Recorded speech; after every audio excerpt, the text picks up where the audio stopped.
All right. Welcome to episode 28 of Dads and Ed. I am pleased to be here. My name is Josh Allen, Technology Integration Specialist. That's the old title. Tech Integration Specialist at Lewis Central, just outside Council Bluffs in the Omaha metropolitan area. Three wonderful kids. One who is 7, which is new since the last show, episode 27. 7, 4, and 2. Beautiful wife. Very excited to be joined by our guest tonight, Manuel Herrera. Brent, you want to kick us off next? Okay. Devin, what about you? Devin, you want to go ahead and introduce yourself? That's right, folks. So this is the great thing about being a dad. Brent has some big news, which if you've seen the show lately, you probably have a good idea of what that is. If you follow us on Twitter, you probably have a good idea of what that is. And he had a different surprise guest tonight. He had a visitor at the house. So he will hopefully be joining us later. And Devin is in the process of picking his wife up from the airport. So he will be here shortly as well. But it's 8:30, so we need to get going. If you'd like to connect with the show, and I'd love to have someone to talk to, so go ahead and click or send out a tweet at Dads and Ed is our Twitter account. Google Plus, you can find us at plus Dads and Ed. That would be the where all of this originates from. You can use the hashtag Dads and Ed tonight, and I will do my best to be monitoring all of that, along with anything else that comes up. And feel free to email us at any time, dadsanded at gmail.com. If you think this is the most wonderful thing you've ever seen, and at this point I don't see how you couldn't think that, feel free to check out the audio version, dadsanded.podbean.com. Or, as always, you can search iTunes. We are in the iTunes store. You can go ahead and click on Dads and Ed there. So since the other two aren't here, I get to pick whatever I want to talk about for the water cooler. And I would say that my biggest thrill right now is that it is pitchers and catchers report time. Spring training is coming back. What I love about spring training is that everyone thinks they have a chance. And, well, probably not everyone, but especially with the Royals making the World Series last year and really becoming within an out. If you recall, this October, Devin is a San Francisco fan. Brent is a Royals fan, living in Kansas City now. Those two kind of went back and forth. It was a great series, so, what are you going to do? But definitely excited about the opportunity to have baseball back in my life again. I know that there's a whole lot of arguments about the pace of play, and do we speed it up? Do we slow it down? Really interesting to see how that turns out. If you haven't heard, they're working on a few new rules to speed up the game a little bit. It'll be interesting to see how that works itself out. I know that there's a lot of people that are a little concerned about it will disrupt, the routines that people have. I don't know. It'll be interesting. Carl, yeah, lucky you. First time you make it a live hangout, and I'm the only one you got. Appreciate that. Thanks for tuning in. Carl is across the river in Iowa.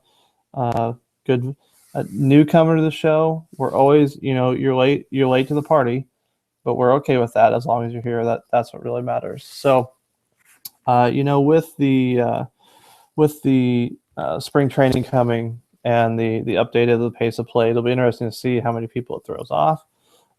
It's always interesting to me to see, how players do in their new field or with their new teams. As a really kind of former fantasy baseball player or fantasy baseball participant, I've kind of gone away from that a little bit here this year. I would never pick someone who just got a new contract, and maybe that's because of the steroid era where you would have guys that would juice up, get their big contract, and then settle back down.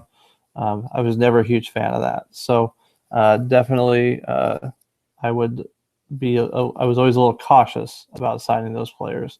It's a little different now because they actually test for steroids, and it's a little bit more frowned upon. But I still think you have those guys that they work so hard that year to get their big contract. They get their big contract. They kind of sit out. So you look at like a Max Scherzer.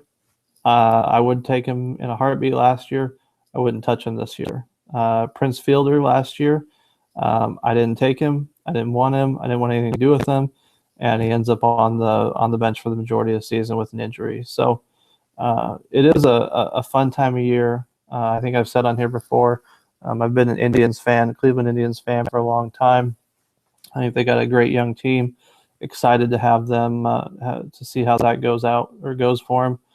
And I'll be really interested. Living here in the Omaha metropolitan area, we are just a stone's throw away from the AAA affiliate of the Kansas City Royals, the Omaha Storm Chasers, who are back-to-back minor league champs, AAA champs.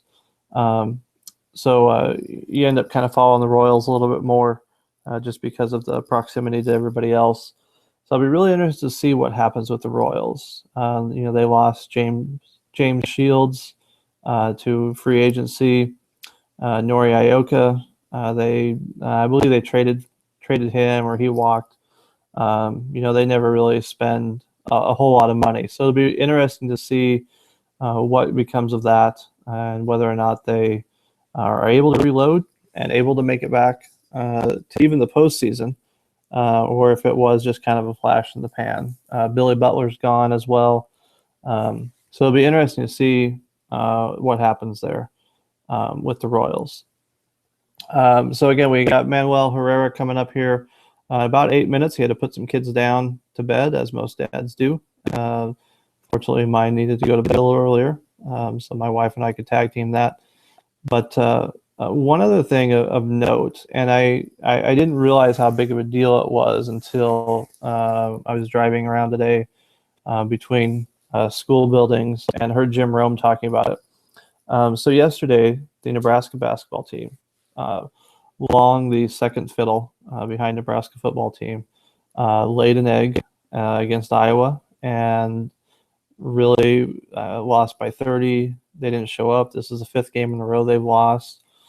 They've got phenomenal facilities down there, iPads in every room, yada, yada, yada. Beautiful place. So Tim Miles, third year, I think, head coach of the Huskers, had their ball boys or team managers go and take all the guys' stuff out of the locker room and put it out in the hallway for them to go collect, which I thought was amazing. So he's locked the doors. What I heard, I did not see today that he actually let them back in, but the idea is you need to earn your playing time in there. So they were talking about it on Pardon the Interruption tonight as well, which again, I didn't realize it was that big of a story until Jim Rome and Pardon the Interruption picked it up. And although Tony Kornheiser, sports guru, could not think of the name of Nebraska's coach, he likened it to football. And those two are, there's no tradition with basketball. They're trying to build that tradition. So the tough love, I guess, as a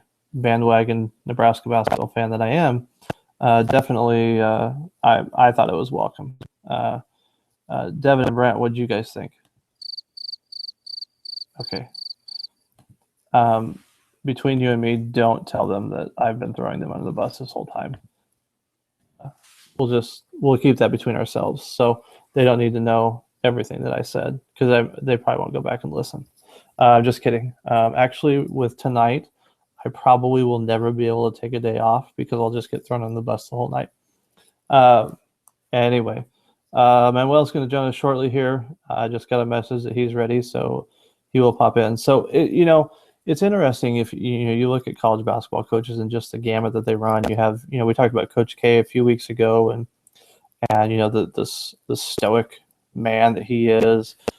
Today is the 30th anniversary of Bobby Knight throwing the chair across the floor, which I thought was an interesting event in the history to share or to honor.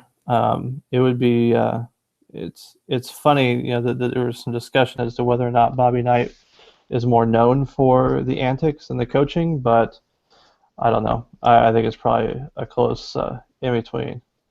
And ladies and gentlemen, we actually have someone else here. It's not just me.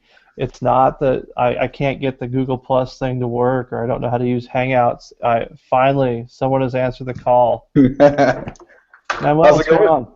Not much, man. Can you hear me? Oh, you sound great, and quite frankly, anything but my voice is better at this point, man. Yeah, you're good, man. You're doing a great job. I kind of caught the tail end of a little bit of it. It's funny. We've always joked like we don't take ourselves. I mean, if you watch 3 minutes of this dang show, we don't take ourselves seriously at all. And God bless Brent. I get this frantic message on Voxer. So somebody surprised us tonight to stop by and see the new little one. And it's like, well, what are you going to do? Like, you can't leave company. Like, Right. and this is 2 weeks in a row. Devin's been like, yeah, I forgot about this. Man, that's life. We got it, man. We can do this. Yeah, it's all good. So what's going on? Not much, man. It's kind of living the dream. I love what I do, man. This is a new gig for me this year, and it's been great. It's been tough. It's been hard. It's just a lot more work. I had to adjust my whole workflow, but it's good. It's good. We're doing some exciting things here in Afton. So yeah, I don't know. Like first year 1-to-1, we're going through all those bumps and bruises. Well, that's before we get into that. Tell the thousands of people that will at some point in their life end up watching this. Tell us a little bit about your family and dig into that job a little bit more. Yeah. Okay. So I've got 2 little boys. I've got Grayson, who is a 5-year-old, about to be 6 next month, coming up here pretty soon. And then I have a 2-year-old, Hudson, and he'll be 3 in May. So I got 2 little boys. I got a beautiful wife, Sarah. People love saying her name because it's Sarah Herrera. So she's a speech path. So she's in education too. So she kind of gets all of this. So she's a speech path at a neighboring high school here in St. Louis in Webster Groves. Well, that's nice that she can use her full name as something to test the kids on their speech. I know. It was pretty bad because before we got married, her last name was Struckoff. So it was a lose-lose for her kids, man. It was just bad altogether. As someone who struggled with S's and R's growing up, I would not be happy with her as my speech teacher. So yeah, she was Sarah Struckoff, and now it's Sarah Hawewa. So yeah, what are you gonna do? So yeah, they're great, man.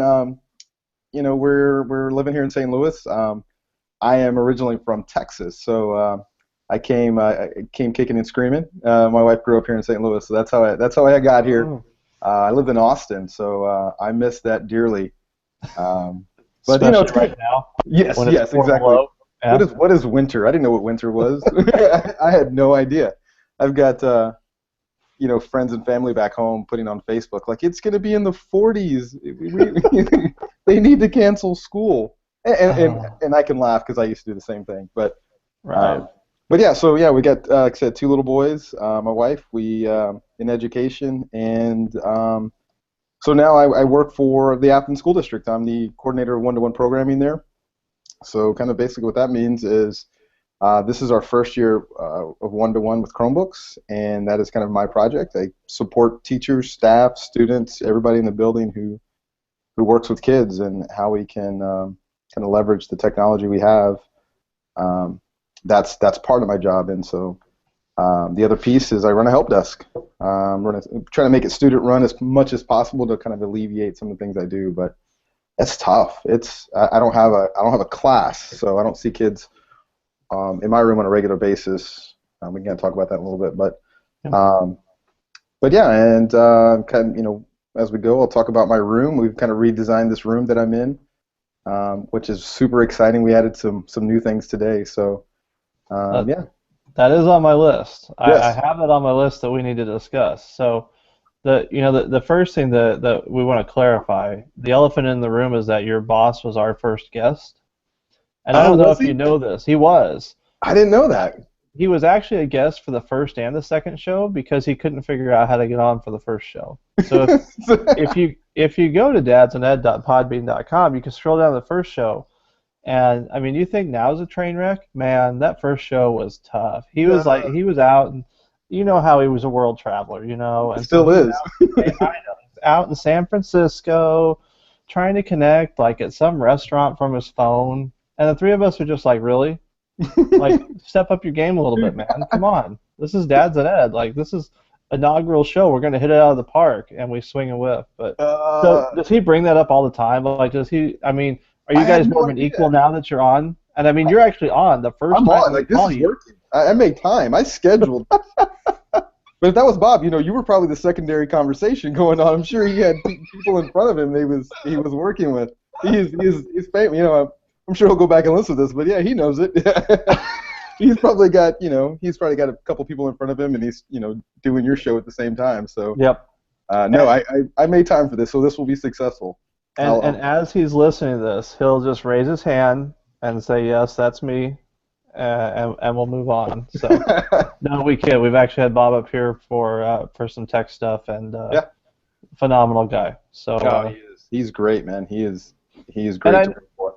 And I know that his vision is part of that, but as you've moved to Afton, and like you said, you've been in Texas, you're now in Missouri, you've been in at least a couple of school districts there in Missouri, obviously, because this is your first year in Afton. So what is it? And I'm in a new school district this year too, so I'm just getting a fresh look at the outside of a school district who's got some of their own tradition that I'm just walking into and looking super smart because of everything that they've done. What is it to you that you think kind of sets Afton apart? Not necessarily makes it better, because we're not trying to shove everybody else down, but what's different about Afton compared to some of the other school districts you've been in? It's a small school district. It's about, I think, 2,000, 2,500 kids. And I don't know if that's good or bad, because it can work both ways. It really can. Yep. But it's very much a community there. In a good sense. People are really, in my experience working with people there, especially at the high school, because that's where I'm housed. People really want to help each other. They want to really make things better. They're really willing to try new things, especially with Bob coming in with his vision. People just wanted to be, as long as they were heard and they kind of understood the direction it needed to go and how we were going to support them. That was a huge piece. This is a great vision. Everything's great, but until we start to actually until we support them, did they really believe? And that's what we did. That's what Bob started doing day one. From positions he created to people he put in certain positions.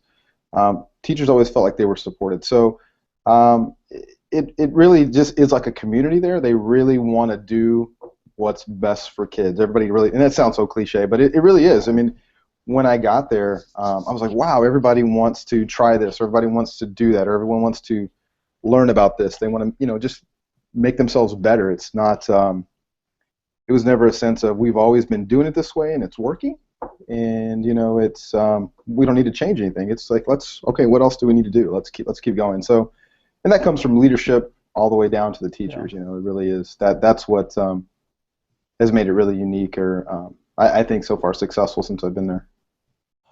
It's interesting you bring that up, because I went from a district of 10,000, which I still live in, to a district of 3,000 kids, and I think what you said about that small town district, or that small community, can be good and bad. Like, we don't necessarily have a town that's associated with our district. We are in a town, but it's not.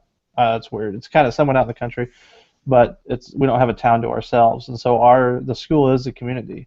That's where people gather. People gather at football games. We don't have a downtown. We have a gas station and a Tasty Treat, which thankfully just opened up today, nice. Which is super smart, because the Department of Ed's site visit for our school district starts tomorrow. So why wouldn't you open up and sell ice cream right down the bottom of the hill?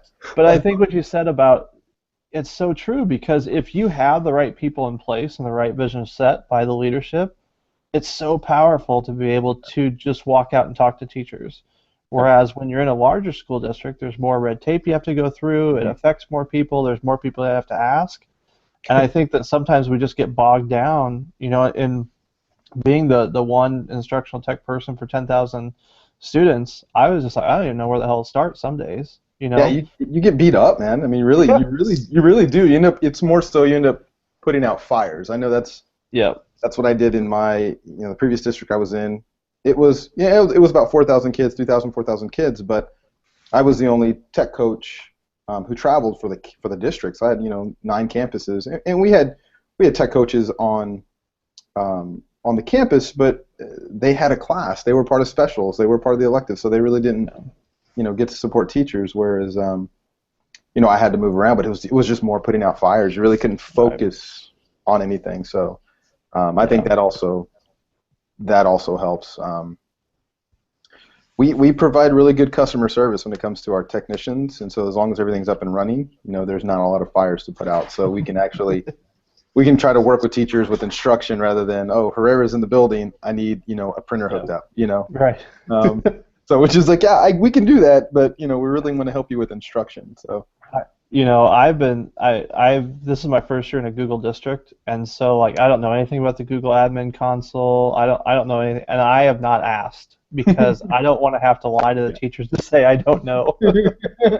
I hear. I know some, and I've learned some, but yeah, it's almost you don't want to reveal that whether you do know it or not. You don't even want to say. Like it's a double-edged kind of thing. Like you'll get all the calls for it.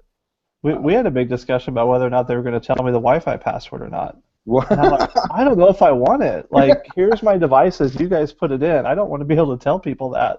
Right.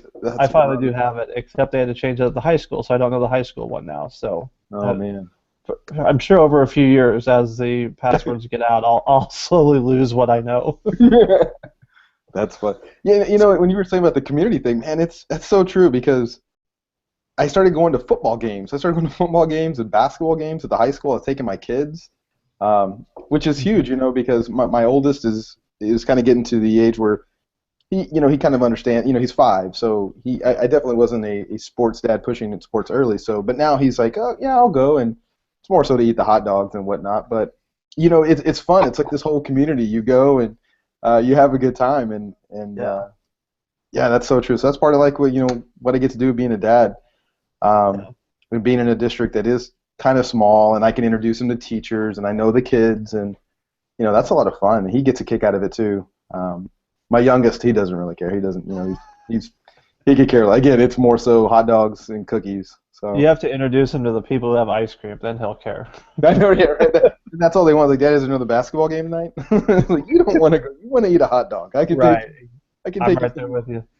So will your kids go? Because this is a struggle that I'm having right now. Will your kids go to Afton?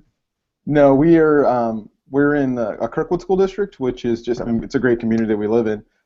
So my wife's in Webster Groves, and we live here in Kirkwood. Webster is the neighboring district to Kirkwood, so she's close by. So if anything happens, she's kind of there to help out. And Afton is only 15 minutes away from where I am, so. Yeah.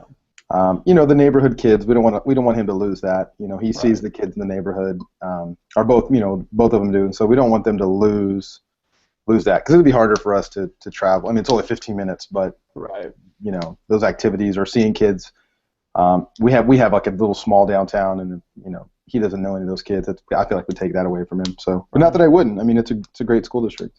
Right. Well, I've struggled. This is my son goes to the school district that I used to work in, and I've really struggled this year being in a different one, not really knowing, you still know a lot of the teachers because it's only been a year, but that's been a kind of a struggle for me is being in 2 separate worlds, and especially now I have a 40-minute drive, so it's a little bit later home, and it used to be 5 minutes, and I could go run errands and do all the other stuff, so that's been an interesting one for me to kind of figure out, do we really want to move? Because like you said, we love our neighbors, we love, the people they go to school with and all that. So I don't know. That's tough.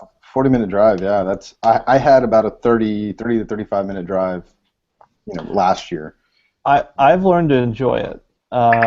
Between Voxer and just silent time, to be honest with you. It's almost better than when you get home. It's chaos. Exactly, yeah. You get some time to wind down a little bit. So Oh, hey, look who's here. Hey, Hey. Nice. Devin. How's it You going? know, what's really funny is I follow your wife on Instagram, and I see these pictures of her gallivanting across the country doing her IB stuff, and I Mhm. thought that sounds like a little chaotic. Luckily Devin's got older girls. He'll be able to, put them in another room. It never crossed my That's right. mind that you'd have to go pick her up. It almost didn't cross my mind, and that would have been a bad thing. Uh, so it's probably good. As much as I like you guys, as much as I wanted to be here, it was not worth leaving my wife stranded at the airport for the evening. So I would hey, agree at with least it that. was all on time. Everything was on time. Everything was good. So I'm here for a good 35, 40 minutes. Good deal. I will mute you if you start asking questions that I already asked. So don't worry. That's all Um, right. well, Manuel, talk a little bit, and you've kind of hinted at this a little bit, but talk a little bit about what a typical day looks like for you. You said you're in the high school and you have a little bit of variety, but as you're building this because this is a new position, correct? Mhm. Yep. So as you're designing that, what is kind of a typical day looking like for you? Right now it's I do have a typical day, and it's a little frustrating. It's because right now, we've got Chromebooks, so day starts off. Sometimes I have kids waiting outside my door, and for various reasons, like I need a loaner Chromebook, or my Chromebook's not working, or I broke a screen or something. So I usually kind of take care of those in the morning, and then I try to leave the classroom or my room, and it's almost impossible because as soon as I do, I've got another kid coming down the hallway with a Chromebook in their hand. So Mr. Herrera, I need this, need this. So right now, like and I've been talking with Bob about this, and we're trying to kind of figure out a solution. But it's a lot of Chromebooks. We're having a lot of issues with our Chromebooks, and we think that's a Dell thing. It's definitely they're kind of looking into it as well. So right now, that's my typical day. Like I troubleshoot stuff all the time. Um, we've also been redoing that room that I'm in, and we'll talk about that too. But so that's kind of being a part of that is also taking up my time. But ideally, what want to do is to have the opportunity to go kind of walk classrooms and see what teachers are doing and kind of get a feel. Because high school's new to me. When I taught middle school. I was an eighth grade teacher. So and then the past 5 years, I've been a technology coordinator before Afton, and I was in elementary rooms and middle school rooms still. I really wasn't in high school, so I really need to kind of understand how high school works. That's that's a whole other animal. Um, it's just different. So I haven't had the opportunity to really do that, and I feel awful. I feel bad about it. The teachers need support, and the good thing is our teachers are really good about helping each other. So um, Yeah. they definitely support each other. They help each other. We've got a couple of people that have been using devices because they were part of a pilot for 2 years now. So that's been working. But we want to push it even further. We want to take how we integrate technology a little bit further. But it's been hard to get out of that room. It really has. And so Yeah. um, I've been working with we have a why her name is slipping my mind right now. She's going to kill me. Rebecca Hare. She's our design consultant, and today she just sat down with me and she's like, "You've got to figure this out." She's like, "This is too many kids coming in here. You don't have any kind of your system is not working." And Yeah. so she helped me design a system today. So I'm hoping to start getting out into the classrooms and really kind of doing what I need to be doing. But That's all. that's why I said typical day right now is I hate it. I hate the typical day right now. So I'm sure you guys can relate. Yes. You mentioned working with the high school and having been kind of a middle school background and elementary. I think mine is flipped. I had a high school. I taught in a high school room, and I've worked almost exclusively, it seems like, with elementary folks this year. Can you talk a little bit about that adjustment? So, what I felt like when I started working with elementary teachers is I really had to bring something to the table then, because at least with the high school teachers, they knew me as kind of one of them. I taught high school, and they kind of have that, have a little bit of that rapport. Now I'm kind of going in these elementary classrooms. I feel like I have to make sure that, I'm up on everything they're doing so that I have a little bit of street cred with them. Can you talk about that reverse, kind of going into high school buildings now, or high school building and high school classrooms, and trying to build that with those teachers? I feel the opposite for me. Like, I feel like when I go to a high school teacher's room, I feel like, it better be something that they can use today. It needs to be something that's going to help them, whether it's, productivity or, with the lesson. There's no fluff in high school, I feel like. And not that what we gave elementary or middle school teachers was fluff, but I feel that way. Now, I don't know how accurate that is. It's just more of a feeling, because, again, I haven't gone to those rooms enough. But I know my first impressions with some of the PD I've done is like, it needs to work today. It needs to be easy. It needs to be.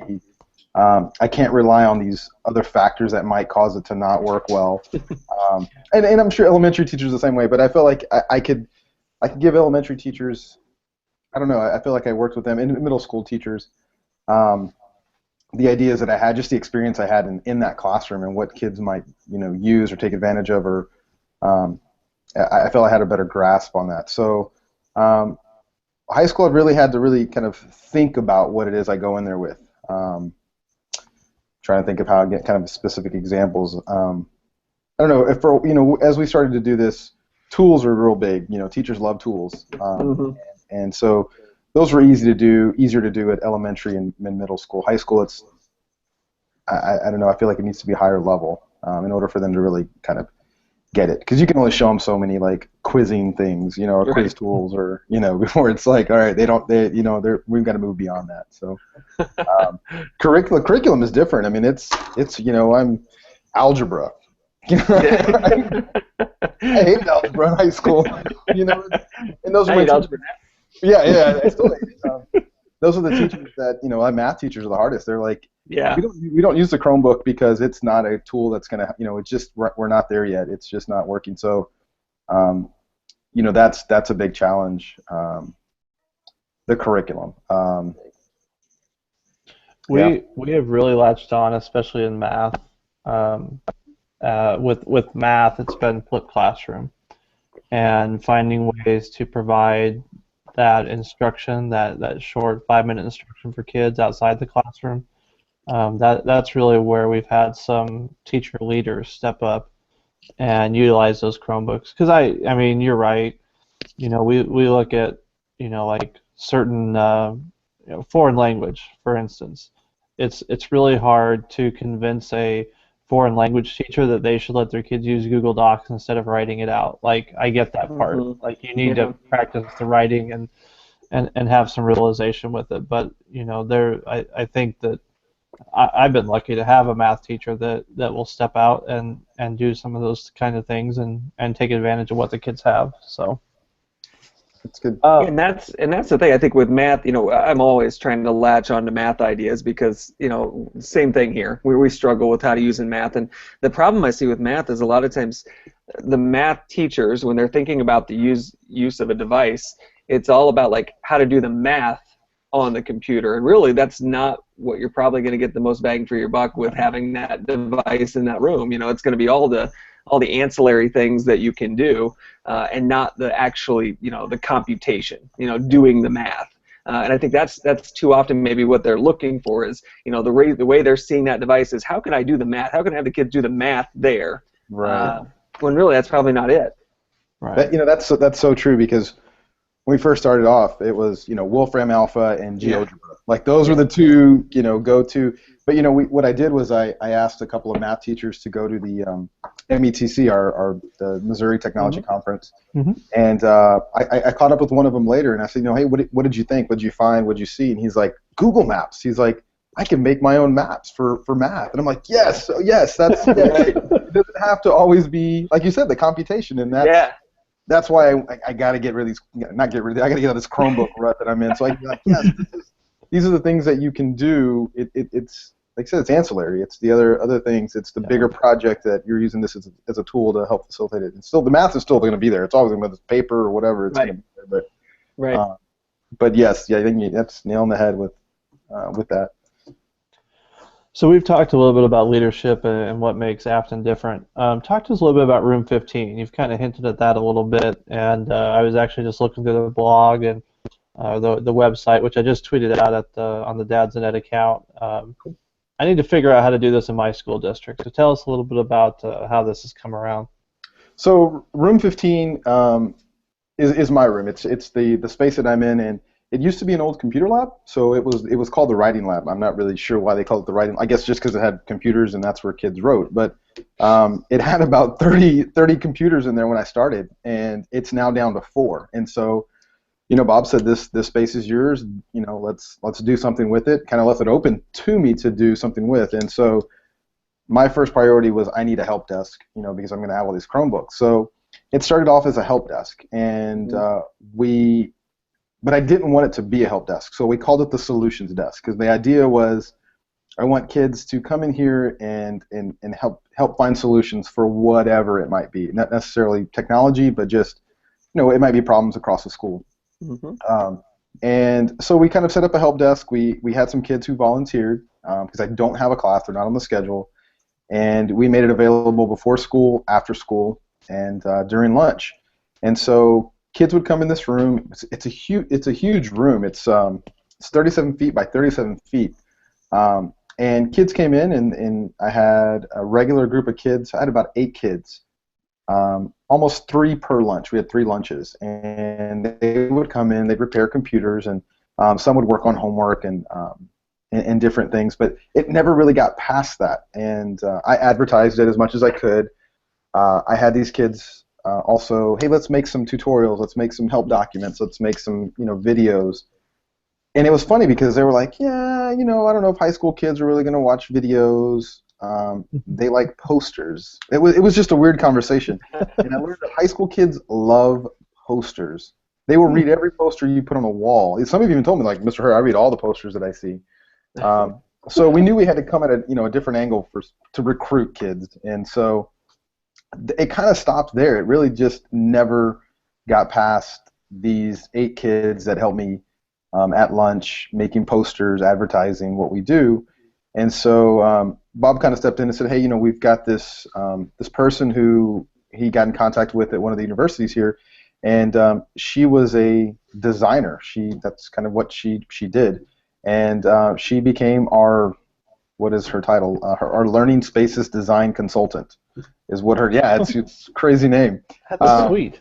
So, Bob's always been a real big advocate in design thinking, and so that's why he brought her in. He's like, we got to do something with this space. This isn't working.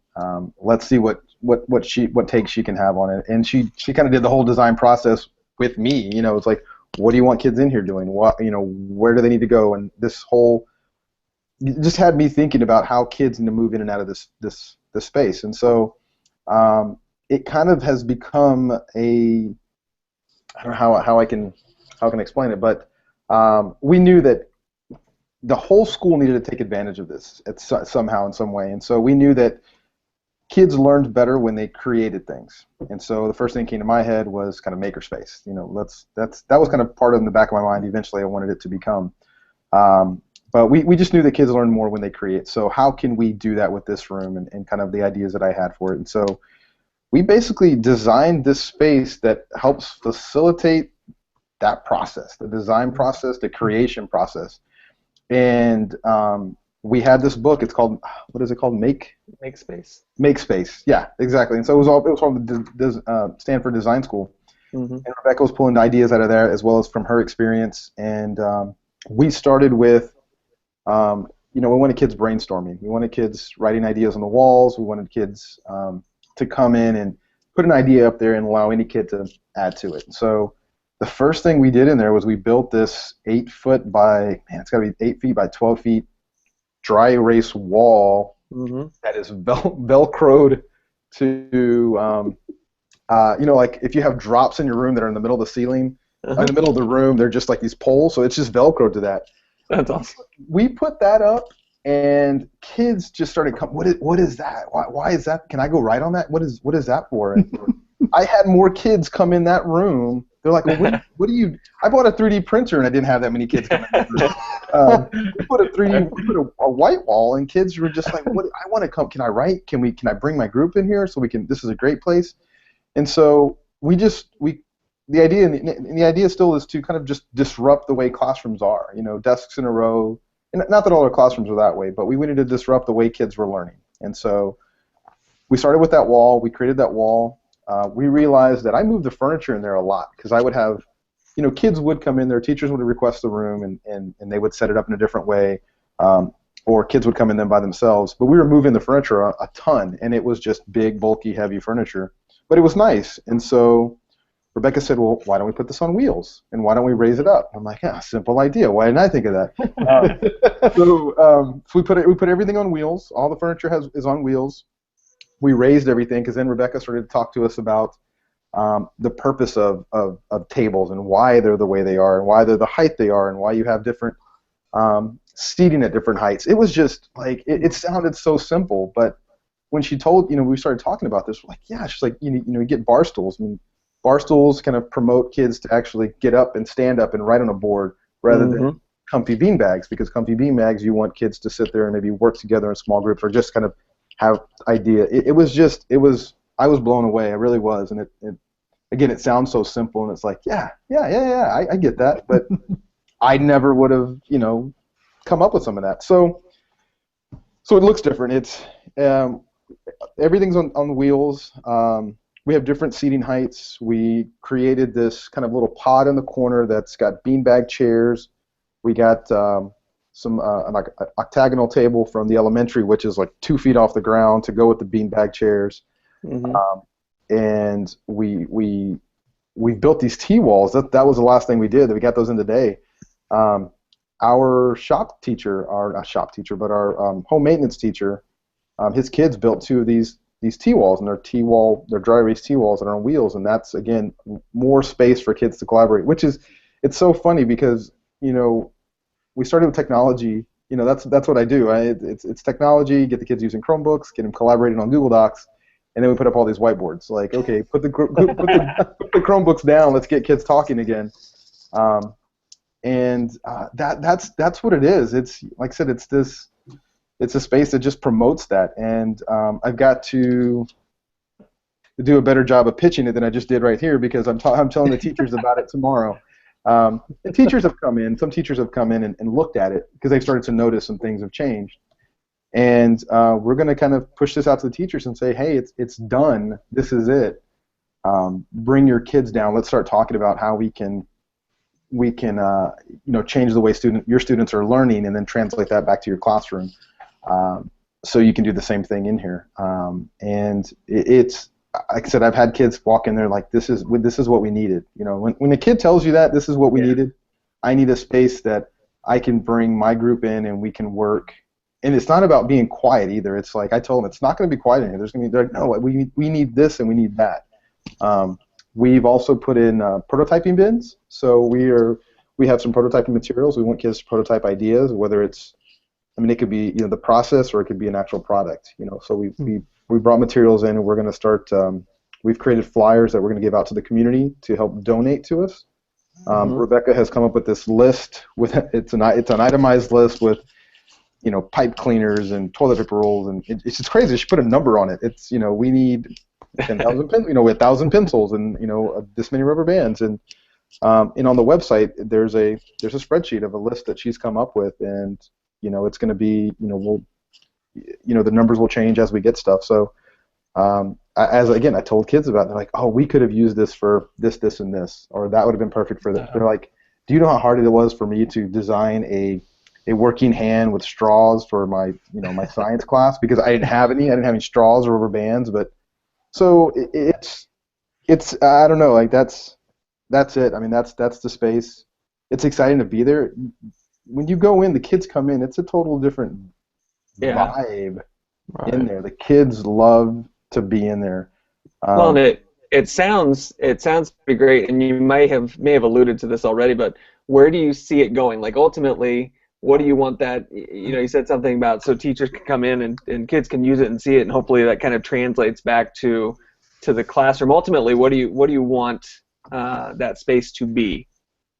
Well, I mean, continue what it is, but I guess we want that just to go back in the classroom, the way they're learning hands-on, the creative process back into the classroom. That space is going to evolve. It's 2 years from now it'll be something completely different. It'll have to fit a need that we have then. So it's really hard to say because we're going on what the need is right now, I think, and so. I don't know. I wanted it to be a place where kids could have. Initially, I wanted it to be a place where kids can go in and not have to take like a Project Lead the Way class or a biomedical engineering class to use some of the same tools those kids are using. And here it's evolved to this. We've got a design space. I don't know where it's going to go, and that's part of it. Just depends on what the kids needs. I think. That just shows how much we should value what kids say or what they want or what they need. Rather than assuming. Yeah. So you said your kids are still pretty young, but is your oldest in kindergarten this year or going next year? He's a kindergarten this year. So as he has, and my oldest is first grade, so I'm right there with you. How as they've entered school and now as you are as you just talked about redesigning space and redesigning what school looks like, how has them being in school changed either your expectations for those teachers or your expectations for you and what you're doing or your overall view of what education is? It's definitely put everything in perspective, because then you think about the kids you see as your kids, and so I see my oldest, his name is Gray. He comes home and he's got his list of things to do, homework or whatever, and one of it's he's got a website he has to go to and spend X amount of time on it so he can get his skills, and that's kind of what we teach. Sometimes we teach teachers use technology in certain ways, and it irks me. It's so different. It's like no, I don't want him on a website. I want him I want him doing what it is that the website's telling. I want him physically manipulating objects. I want him physically working on that. So, it's definitely kind of changed the way I guess I've always thought about technology, but I'm just more. It's just more, evident to me. I've never been one to tell kids to get on a website and log in and do your your exercises. I've always never liked that, but. Yeah. It makes it even more, like you said earlier, it's not about doing the equation on the computer, it's just using the computer as a tool or technology as a tool. So I don't know.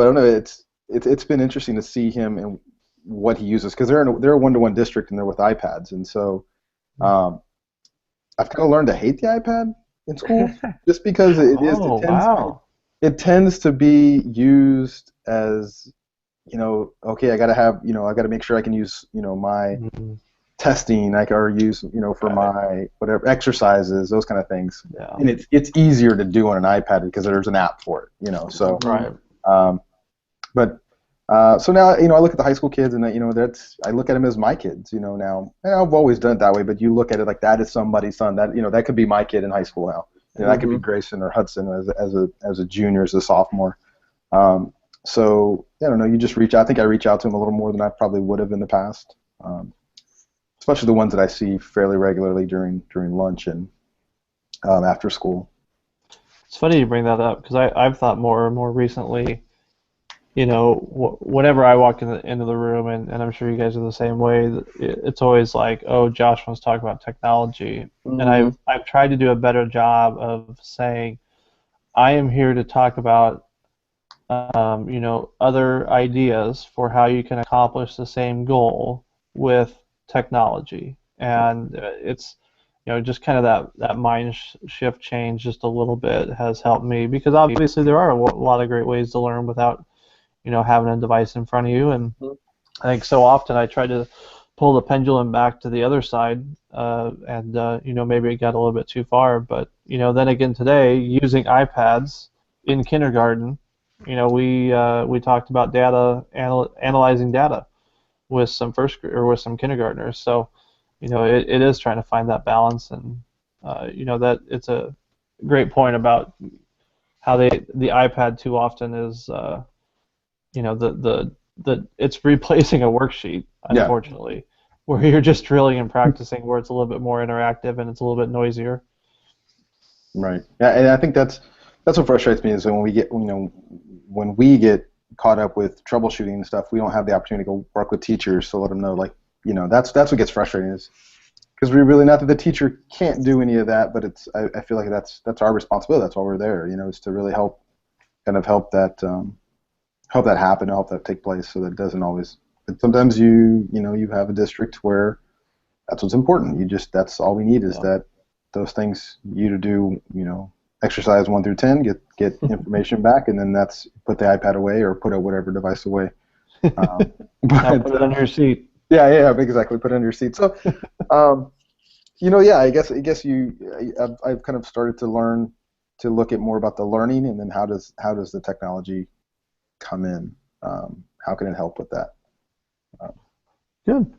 Yeah. Ed Camp STL this year, did you go? I did. It was good time. One of the planning committee. Yeah, it was great. It was in a very, very cool place. It was at the Grand Center Arts Academy. And I don't even know how to describe it. It's I think it's middle school only, but it's just a unique building in itself. I think there's 5 stories to it.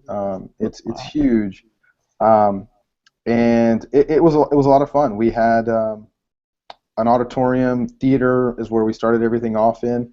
It was huge. We had, I don't know, 420 people, something like that.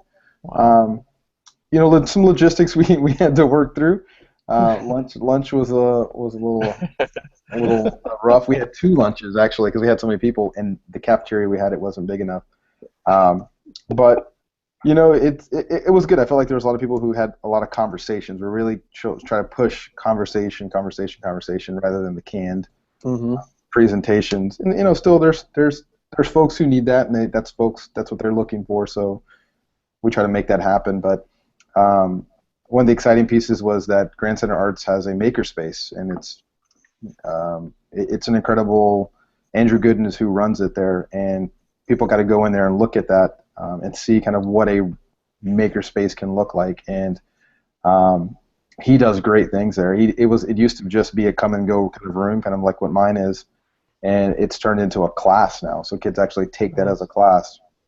He said that's logistically it's getting tough, because now instead of having 10 or 12 kids or 3 or 4 kids come in and work on projects, he's got 25 kids coming in every period. So I think it loses something with that, but it was good. It was we just I don't know, it was just a great experience. It always is for me. And our goal is to always get people who have never been, and we had quite a people kind of based on raising your hands who had never been, quite a few people. So it was exciting. I won a Sphero. I was excited about that.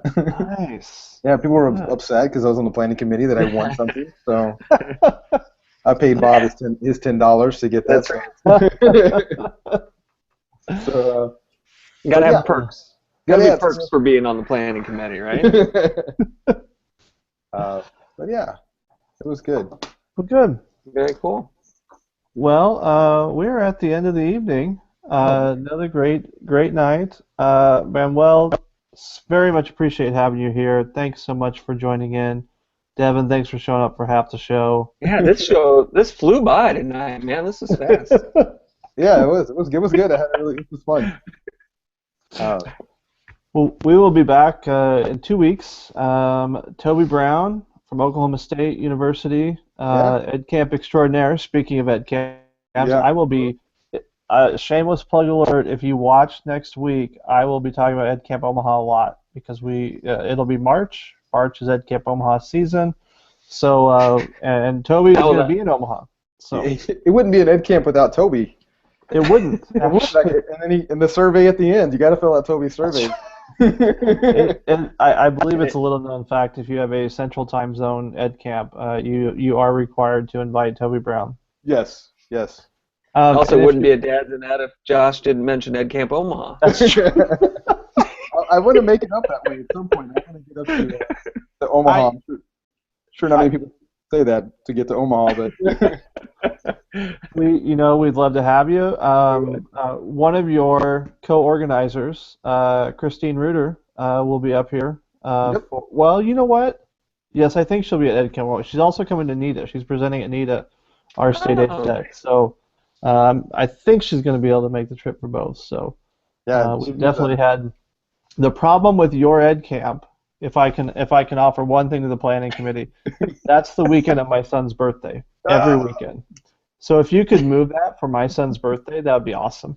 Yeah, we always plan it around METC, so we try to catch two crowds. So 1 year for your son, in being from Austin, South by Southwest, big music. My son's birthday will always fall during South by Southwest, so I will never be able, until he's like old enough for me to take him around that crowd.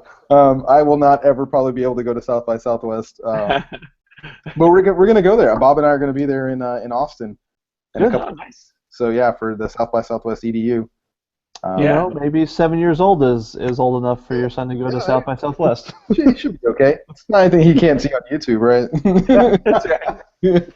Not with the new YouTube app. With the new YouTube Kids app announced today. So it's on an Android though, right? I think. I saw someone post a link to the iOS version, but I haven't clicked on the link yet. I haven't tried it. Yep. I had read that though this weekend too, that it was Android only for now. But then I think on Twitter I saw the iOS version. So who knows? Well, we'll see what we can do about EdCamp STL. I'll see if we can move that to. Run that by them. See how that goes. Right. I know enough of them that you'll get laughed at. Yeah. Right. I'll slip it on a piece of paper down at the table. Like, here's the suggestion. Who wrote this bullet point? What happens? I wish we would move it to when it's warmer weather, but that is the funny thing about having it in March up here is 1 year it's 77, the next year we have 3 inches of snow. And it's been every other. This year's supposed to be beautiful, so you still have time to register and come up. We just might, maybe so. Yeah. I hate winter. I hate Midwest winters. This is ridiculous. You're such a Texan. You know what I do? I feel like when it snows, it's usually me outside building stuff, and I'm making up for the 30 whatever years I didn't live in a growing snow. Like, my kids are inside, they're like drinking hot chocolate, and I'm out there with the buckets, like making castles, and my neighbors are like, what is wrong with that guy? I didn't have snow as a kid. Now I have tools. That's right. Yeah. All right. Hey, Carl, thanks for joining us. Appreciate you chiming in. Again, Manuel, thanks. We will see everyone in a couple weeks. All right, I'll take it easy, guys. Sounds good. Night, guys.